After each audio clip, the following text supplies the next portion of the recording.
సంఖ్యాకాండము 11వ అధ్యాయము 1 నుంచి 35 వచనములు. జనులు ఆయాసమును గూర్చి సణుగుచుండగా అది యెహోవాకు వినబడెను. యెహోవా దాని వినినప్పుడు ఆయన కోపము రగులుకొనెను. యెహోవా అగ్ని వారిలో రగులుకొని ఆ పాళెములో నొక కొనను దహింపసాగెను. జనులు మోషేకు మొరపెట్టగా మోషే యెహోవాను వేడుకొనినప్పుడు ఆ అగ్ని చల్లారెను. యెహోవా అగ్ని వారిలో రగులుకొనినందున ఆ చోటికి తబేరా అను పేరు పెట్టబడెను. తబేరా అనగా మంట.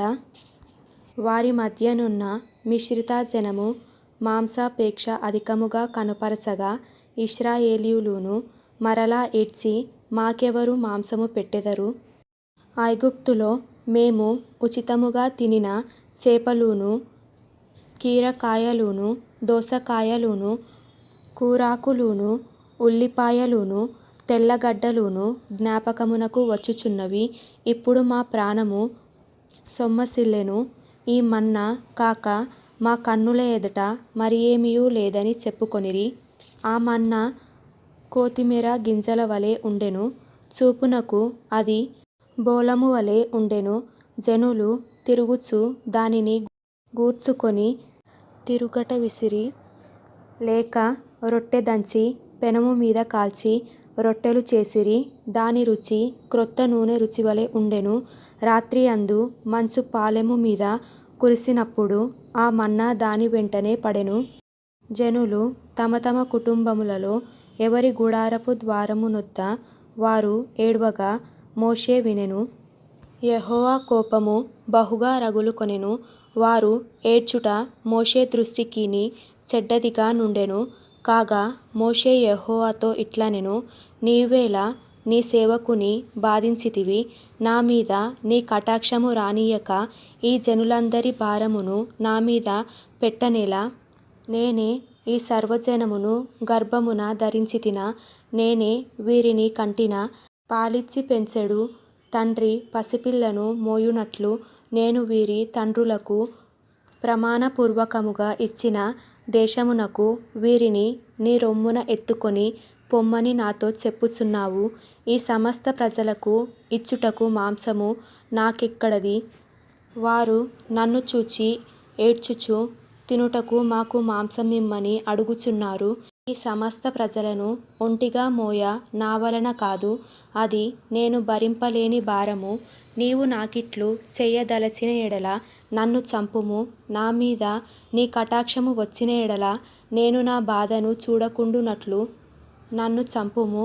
అప్పుడు యెహోవా మోషేతో ఇట్లనెను, జనులకు పెద్దలనియు అధిపతులనియు నీవెరిగిన ఇశ్రాయేలీయుల పెద్దలలో నుండి 70 మంది మనుష్యులను నా యొద్దకు పోగు చేసి ప్రత్యక్షపు గుడారమునకు వారిని తోడుకొని రమ్ము. అక్కడ వారు నీతో కూడా నిలవబడవలెను. నేను దిగి అక్కడ నీతో మాటలాడెదను. మరియు నీ మీద వచ్చిన ఆత్మలో పాలు వారి మీద ఉంచెదను. ఈ జనుల భారమును నీవు ఒంటిగా మోయకుండునట్లు వారు దానిలో నొక పాలు నీతో కూడా భరింపవలెను. నీవు జనులను చూచి ఇట్లనుము, మిమ్మును మీరు రేపటికి పరిశుద్ధ పరచుకొనుడి. మీరు మాంసము తిందురు. యెహోవా వినునట్లు ఏడ్చి, మాకు ఎవరు మాంసము పెట్టుదురు? ఐగుప్తులో మాకు బాగుగానే జరిగినదని మీరు చెప్పుకొంటిరి గనుక యెహోవా మీకు మాంసమిచ్చును. మీరు తిందురు. 1 దినము కాదు, 2 దినములు కాదు, 5 దినములు కాదు, 10 దినములు కాదు, 20 దినములు కాదు, 1 నెల దినముల వరకు, అనగా అది మీ నాసిక రంధ్రములలో నుండి వచ్చి మీకు అసహ్యము పుట్టు వరకు దానిని తిందురు. ఏలయనగా మీరు మీ మధ్యనున్న యెహోవాను నిర్లక్ష్యము చేసి ఆయన సన్నిధిని ఏడ్చి ఐగుప్తులో నుండి ఎందుకు వచ్చితిమనుకొంటిరి? అందుకు మోషే, నేను ఈ జనుల మధ్య ఉన్నాను. వారు 6 లక్షల పాదచారులు. వారు నెలదినములు తినుటకు వారికి మాంసమిచ్చెదనని చెప్పితివి. వారు తృప్తిగా తినునట్లు వారి నిమిత్తము గొర్రెలను పశువులను చంపవలెనా? వారు తృప్తిగా తినునట్లు సముద్రపు చేపలన్నీయు వారి నిమిత్తము కూర్చవలెనా అనెను. అందుకు యెహోవా మోషేతో ఇట్లనెను, యెహోవా బాహుబలము తక్కువైనదా?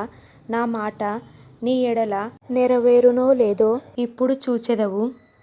మోషే బయటికి వచ్చి యెహోవా మాటలను జనులతో చెప్పి, జనుల పెద్దలలో నుండి 70 మంది మనుష్యులను పోగుచేసి గుడారము చుట్టూ వారిని నిలవబెట్టగా, యెహోవా మేఘములో దిగి అతనితో మాటలాడి అతని మీద వచ్చిన ఆత్మలో పాలు ఆ 70 మంది పెద్దల మీద ఉంచెను.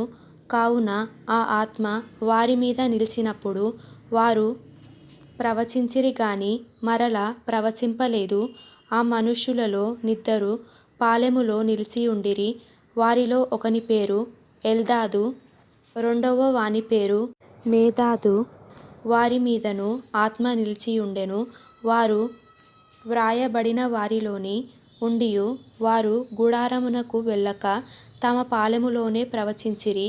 అప్పుడు ఒక యవనుడు మోషే యొద్దకు పరిగెత్తి వచ్చి, ఎల్దాదు మేదాదులు పాలెములో ప్రవచించుచున్నారని చెప్పగా, మోషే ఏర్పరచుకొనిన వారిలో నూను కుమారుడును మోషేకు పరిచారకుడునైన యెహోషువ, మోషే నా ప్రభువా, వారిని నిషేధింపుమని చెప్పెను. అందుకు మోషే, నా నిమిత్తము నీకు రోషము వచ్చెనా?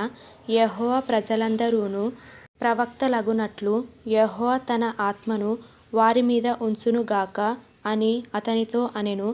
అప్పుడు మోషేయు ఇశ్రాయేలీయుల పెద్దలును పాలెములోనికి వెళ్ళిరి. తరువాత యెహోవా సన్నిధి నుండి ఒక గాలి బయలుదేరి సముద్రము నుండి పూరెళ్లను రప్పించి పాలెము చుట్టూ ఈ ప్రక్కను ఆ ప్రక్కను దిన ప్రయాణమంత దూరము వరకు భూమి మీద 2 మూరల ఎత్తున వాటిని పడజేసెను. కావున జనులు ఆ దినమంతయు ఆ రాత్రి అంతయు మరుసటి దినమంతయు లేచి ఆ పూరెళ్లను కూర్చుకొనుచుండిరి. తక్కువ కూర్చుకొనిన వాడు 100 తూములను కూర్చుకొనెను. తరువాత వారు తమ కొరకు పాలెము చుట్టూ వాటిని పరచిరి. ఆ మాంసము ఇంక వారి పండ్ల సందున నుండగానే అది నమలక మునుపే యెహోవా కోపము జనుల మీద రగులుకొనెను. యెహోవా తెగులు చేత వారిని బహుగా బాధించెను. మాంసాపేక్షగల వారిని జనులు అక్కడ పాతిపెట్టినందున ఆ స్థలమునకు కిబ్రోతు హత్తావా అను పేరు పెట్టబడెను.